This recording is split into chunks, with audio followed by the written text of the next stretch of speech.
Hello everyone, कैसे हैं आप सब। Welcome back to my channel. I hope आप सब अच्छे होंगे और सीटेट एग्जाम की तैयारी अच्छे से कर रहे होंगे। यहाँ पर हम करने वाले हैं पेपर 1 और 2 के लिए पेडागोजी की क्लास। और यहाँ पर हम ऐसे क्वेश्चन करेंगे जो बार बार एग्जाम में रिपीट होते हैं और साथ ही कुछ इंपॉर्टेंट क्वेश्चन भी हम यहाँ पर सोल्व करेंगे जो गैसिंग क्वेश्चन है। सीटेट के एग्जाम में जो है आपकी 75% जो है CDP का रोल रहता है। अगर आप CDP अच्छे से कर लेंगे, यहाँ पर आप पेडागोजी अच्छे से कर लेंगे तो आप जो है एग्ज़ाम को क्वालिफाई कर पाएंगे। यहाँ पर हर पोर्शन में 15 मार्क्स की पेडागोजी आती है। तो यहाँ पर टोटल आते हैं 5 पार्ट। तो 5 के अगर आप 15 क्वेश्चंस भी अगर करेंगे तो 75 क्वेश्चंस जो है वो पेडागोजी के ही आते हैं। तो इसलिए पेडागोजी का पोर्शन आपको अच्छे से तैयार करना है। तो उसी के लिए हम यहाँ पर क्लास कर रहे हैं। देख लेते हैं क्वेश्चन नंबर 1 में यहाँ पर क्या दिया हुआ है।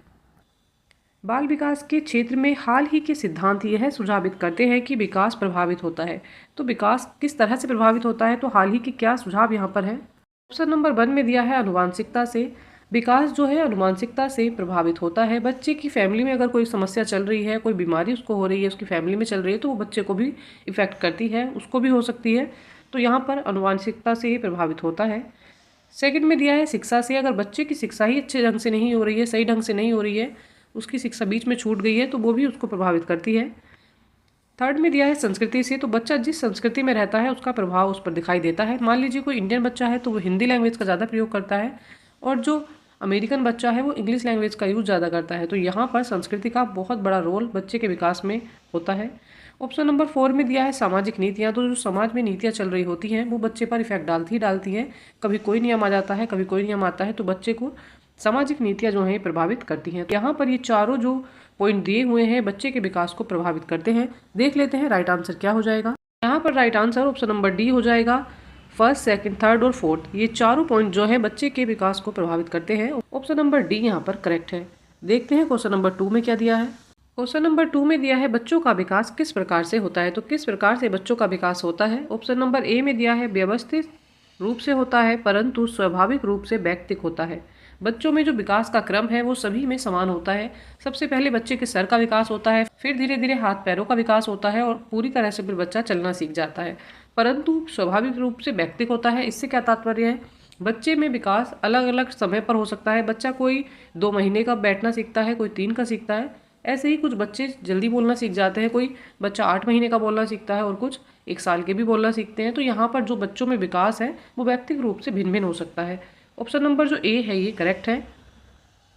बी में दिया है अव्यवस्थित रूप से होता है, किसी विशिष्ट पल में अचानक से उभर आता है। ऐसा नहीं है कि बच्चा बोलता ही नहीं है और अचानक से वो पूरी सेंटेंस बोलने लगा है और स्टोरी पढ़ने लगा है, तो ऐसा नहीं होता है। विकास का जो क्रम है वो व्यवस्थित होता है, ये रोंग हो जाएगा। पूरे विश्व के सभी बच्चों की दर एक समान होती है, ऐसा आप नहीं बोल सकते हैं, ये भी रोंग हो जाएगा।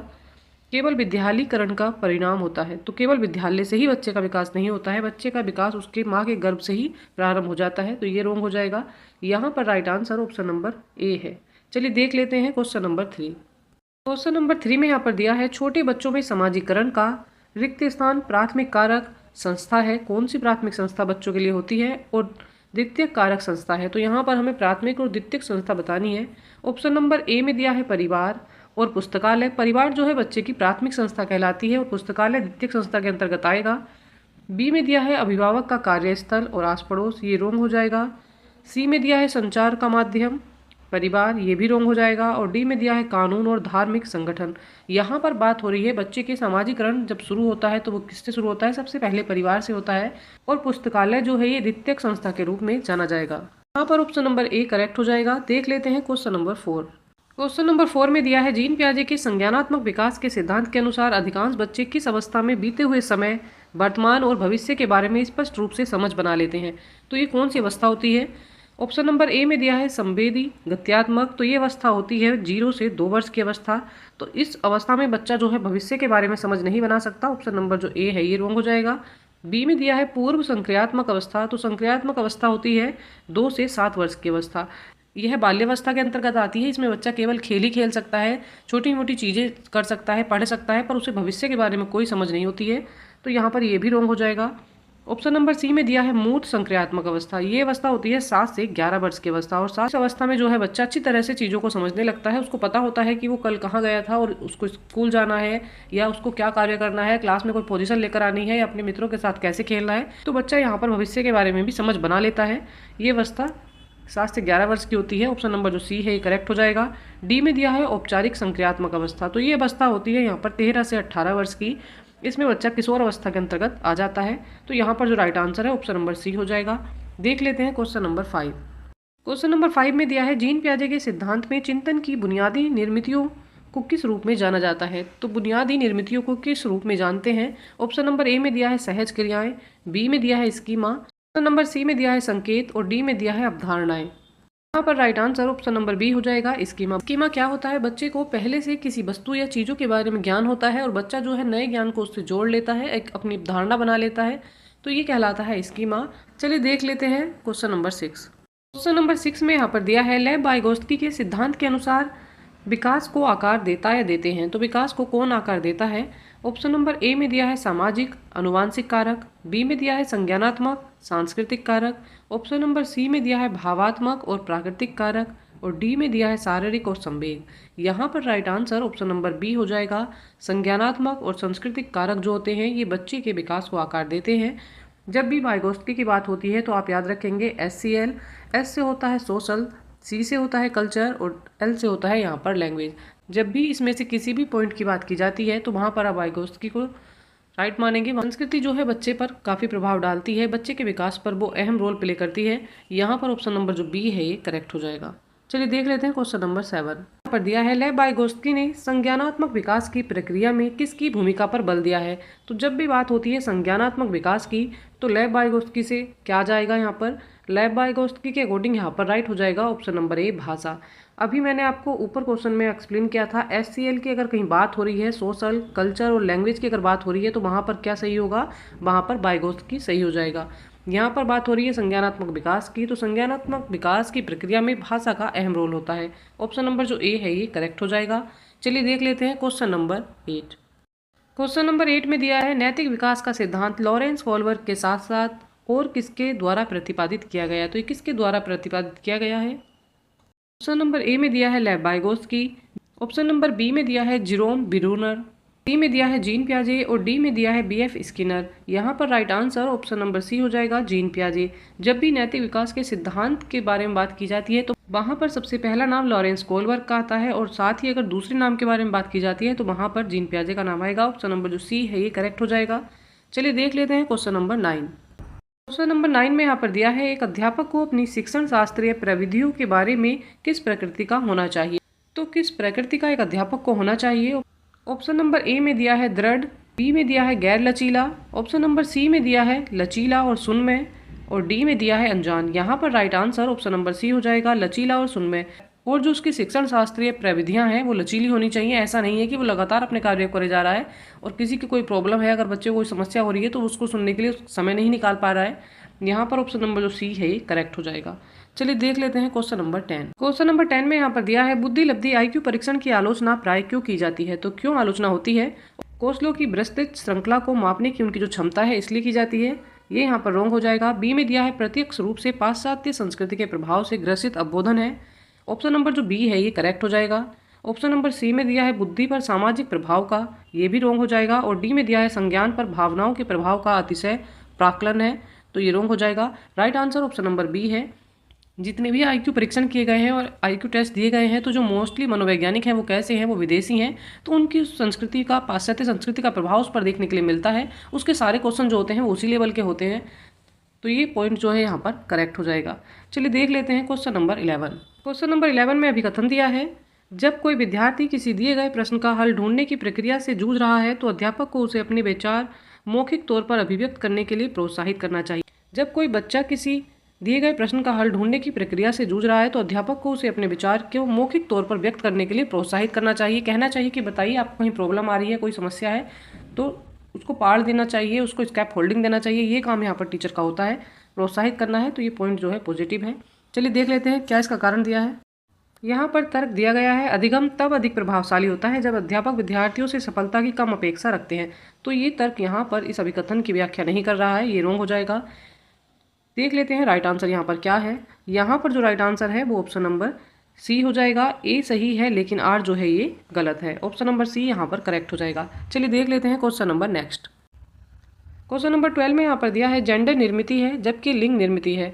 तो यहाँ पर ऑप्शन नंबर ए में दिया है सामाजिक और जैविक, बी में दिया है सामाजिक और नैतिक, सी में दिया है नैतिक और सामाजिक और डी में दिया है जैविक और सामाजिक। जेंडर की जो निर्मिति है वो समाज करता है, समाज बताता है कि ये कार्य लड़के करेंगे या ये कार्य लड़कियां करेंगी, ये लड़का है ये लड़की है, सारी चीज़ें जो है जेंडर निर्मिति समाज के द्वारा होती है। जबकि लिंग जो है ये प्राकृतिक होता है, जन्मजात होता है। जब बच्चा जन्म लेता है तो उसके लिंग की स्वतः निर्मिति होती है। ऑप्शन नंबर ए यहाँ पर करेक्ट हो जाएगा, सामाजिक और जैविक। चलिए देख लेते हैं क्वेश्चन नंबर 13। क्वेश्चन नंबर 13 में दिया है एक अध्यापक को सभी के लिए अधिगम सहज सुगम बनाने के लिए अधिगम प्राथमिकताओं में व्यक्तिगत भिन्नताओं के प्रति क्या करना चाहिए। जब एक अध्यापक अपने अधिगम प्रक्रिया को सहज और सुगम बना रहा है कि बच्चे इजीली उस चीज़ को सीख पाएँ, तो उसमें व्यक्तिगत भिन्नता का क्या रोल होना चाहिए। उन्हें महत्वपूर्ण मानना चाहिए। जी हाँ, बच्चे की जो व्यक्तिगत भिन्नताएं होती हैं कक्षा में, उन्हें टीचर को महत्वपूर्ण मानना चाहिए। सभी बच्चे अलग तरीके से और भिन्न भिन्न तरीके से सीख सकते हैं, इसको क्लास में जो है महत्व दिया जाना चाहिए। तो ऑप्शन नंबर जो ए है ये करेक्ट हो जाएगा। बी में दिया है उनको अनदेखा करना चाहिए, ये यहाँ पर रॉन्ग हो जाएगा। ऑप्शन नंबर सी में दिया है उनको मिटा देना चाहिए और डी में दिया है दमन कर देना चाहिए, ये दोनों पॉइंट यहाँ पर रॉन्ग हो जाएंगे। यहाँ पर right answer option number A हो जाएगा, उन्हें महत्वपूर्ण मानना चाहिए। देख लेते हैं क्वेश्चन नंबर 14। क्वेश्चन नंबर 14 में दिया है विकास का कौन सा पहलू समाज के कौशल, मूल्य व रवैये के अधिग्रहण व अंतः व्यक्तिगत रिश्ते बनाने से संबंधित है। तो कौन सा यहाँ पर पहलू हो जाएगा। ऑप्शन नंबर ए में दिया है संज्ञानात्मक विकास, बी में दिया है सामाजिक विकास, सी में दिया है संवेगात्मक विकास और डी में दिया है शारीरिक विकास। बात हो रही है समाज की, समाज के कौशलों की, तो यहाँ पर right answer option number B हो जाएगा, सामाजिक विकास। सामाजिक विकास वह पहलू है जिसके अंतर्गत मूल्य, सामाजिक रवैये, सामाजिक कौशल और अधिग्रहण अंतः व्यक्तिगत रिश्ते संबंधित कौशल आते हैं। ऑप्शन नंबर जो बी है ये करेक्ट हो जाएगा। चलिए देख लेते हैं क्वेश्चन नंबर 15। क्वेश्चन नंबर 15 में यहाँ पर दिया है निम्न में से कौन से कारक बच्चे के संपूर्ण विकास के लिए जिम्मेदार हैं। तो कौन से कारक संपूर्ण विकास के लिए जिम्मेदार हैं। यहाँ पर ऑप्शन नंबर ए में दिया है आनुवांशिकता, बी में दिया है भौतिक वातावरण, सी में दिया है सामाजिक परिवेश। यहाँ पर ये तीनों पॉइंट जो हैं बच्चे के संपूर्ण विकास के लिए जिम्मेदार हो जाते हैं। बच्चे के अगर फैमिली में कोई बीमारी चल रही है तो वो आनुवांशिक हो सकती है, बच्चे को भी हो सकती है, तो उससे उसका विकास बाधित हो जाएगा। भौतिक वातावरण, बच्चे को अगर अच्छा वातावरण मिलेगा तो बच्चे का विकास भी अच्छे से हो जाएगा, ये भी यहाँ पर रोल प्ले करता है। और थर्ड ऑप्शन में दिया है सामाजिक परिवेश, तो जैसे परिवेश में उसको रखा जाएगा विकास उसका उसी प्रकार से होगा। यहाँ पर ये तीनों पॉइंट जो है करेक्ट हैं। देख लेते हैं राइट आंसर क्या है। यहाँ पर right answer option number D हो जाएगा। फर्स्ट, सेकंड और थर्ड तीनों पॉइंट जो है करेक्ट हो जाएंगे। चलिए देख लेते हैं क्वेश्चन नंबर नेक्स्ट। 3 में दिया है वह प्रक्रिया जिसमें बच्ची अपने माता पिता, समकक्षी व अन्य महत्वपूर्ण व्यक्ति से अंतः क्रिया करके सामाजिक कौशल, विचार व मूल्य सीखती है, क्या कहलाती है। पर समाज के साथ अंतः क्रिया करने की, व्यक्तियों के साथ अंतः क्रिया करने की और सामाजिक कौशल सीखने की, राइट आंसर यहाँ पर क्या हो जाएगा। ऑप्शन नंबर ए में दिया है पाठ, बी में दिया है सामाजिकरण, सी में दिया है अधिसंज्ञान और डी में दिया है एकीकरण। यहाँ पर right answer option number B हो जाएगा, सामाजिकरण। जब भी बात व्यक्तियों के साथ अंतःक्रिया और समाज के साथ अंतःक्रिया या सामाजिक कौशलों के विकास की होती है तो वहाँ पर समाजीकरण आता है। ऑप्शन नंबर जो बी है ये करेक्ट हो जाएगा। देख लेते हैं क्वेश्चन नंबर 17। नंबर 17 में दिया है पियाजे के सिद्धांतों के अनुसार उस प्रक्रिया को जिसमें बच्चे या तो नए स्कीमे का निर्माण करते हैं या अपने स्कीमे में बदलाव करते हैं, क्या कहलाता है। तो स्कीमे का निर्माण करना और प्रक्रिया में बदलाव करना क्या कहलाता है। ऑप्शन नंबर ए में दिया है निश्चितता, बी में दिया है अनुबंधन, सी में दिया है संतुलीकरण और डी में दिया है अनुकूलन। यहाँ पर right answer option number C हो जाएगा। ये संतुलीकरण के अंतर्गत आता है। जब भी बच्चा नए स्कीमे का निर्माण करता है या अपनी स्कीमे में कोई बदलाव करता है तो प्रक्रियाओं के अनुसार ये क्या कहलाएगा, ये संतुलीकरण बच्चे का कहलाएगा। ऑप्शन नंबर जो सी है ये करेक्ट हो जाएगा।